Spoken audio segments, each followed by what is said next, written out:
marinazmamelu.com tole. Teden je nakoli in čas je za naš nov video v okviru serije Voščinice ob torkih. Za danes sem ti pripravila tole simpatično in precej enostavno voščinico, ki jo vidiš na sliki, in te kar vabim, da začneva z njeno izdelavo. Najprej sem si odrezala bel papirček, ki je rahlo manjši od same osnove za voščinico, in ga postavila v embosirno srajčko, ki jo želim uporabiti.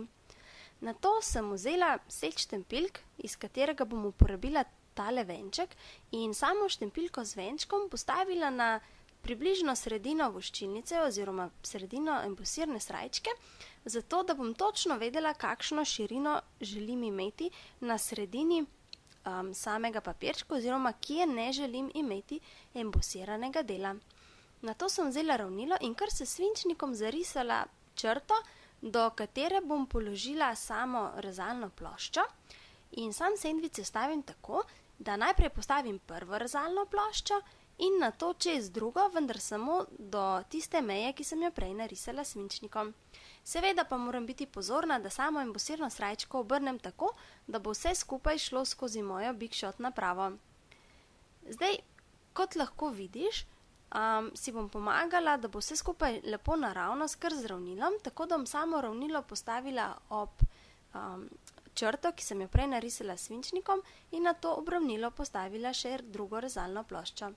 Da se mi sama plošča ne bo premaknila in bo res vse embosirano naravnost, sem vse skupaj fiksirala kar z maskirnim trakom in spustila skozi rezalno napravo Big Shot.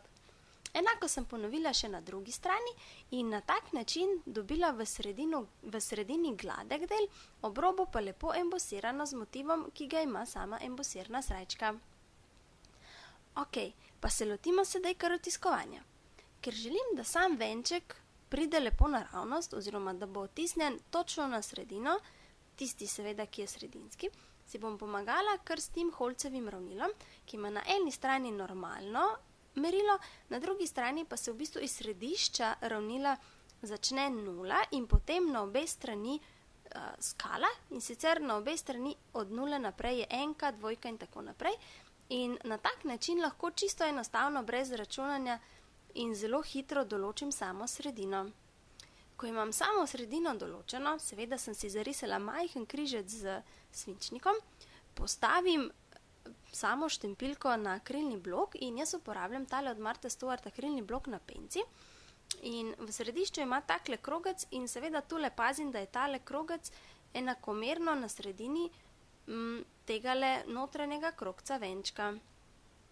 No, potem pa samo štempilko namažem z blazinico. Jaz sem tokrat uporabila Memento blazinico, lahko pa uporabljaš praktično katerokoli blazinico imaš doma pri roki, in jo odtisnila točno na sredino samega papirčka.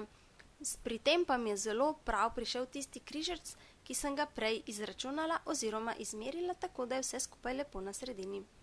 Da bom na sredino oziroma v enakomernem razmaku odtisnila še ostala dva venčka, ki bosta postavljena levo in desno, si zopet pomagam z ravnilom, tako da si določim sredino teh dveh venčkov in na tak način dosežem, da sta odtisnjena enakomerno narazen in oba dva na sredino. Oziroma in oba dva v enaki višini kot sredinski venček. V sredino sredinskega venčka bom odtisnila še napis Srečno, in sicer s pigmentno črno blazinico, in na stranska dva venčka bom odtisnila tole mašnico v rdeči barvi, ki je tudi del tega seta kot venček. Na sredinski venček, pa da bo vse skupaj malo bolj zanimivo, bom samo mašnico kar lepo naredila z vrvico in vse skupaj s pomočjo lepljive pikice oziroma gludoc prilepila na sam venček. Seveda bom potem kasneje zad za pikico stisnila še en mičken glossy accent lepila, zato da bo vse skupaj držalo in mi vrvica slučajno ne bo kam odpadla. Ker se mi je zdela sama voščilnica malce pusta in ker nisem imela veliko manevrskega prostora, da bi si še kaj otiskovala, sem se odločila, da bom same robove naredila tako oziroma poudarila na tak način, da bom ob robovih, kjer imam svetlo oziroma kjer imam embosiran del in kjer imam tale gladek del, postavila še vrvico, in sicer enako vrvico, s katero sem prej zavezala mašnico.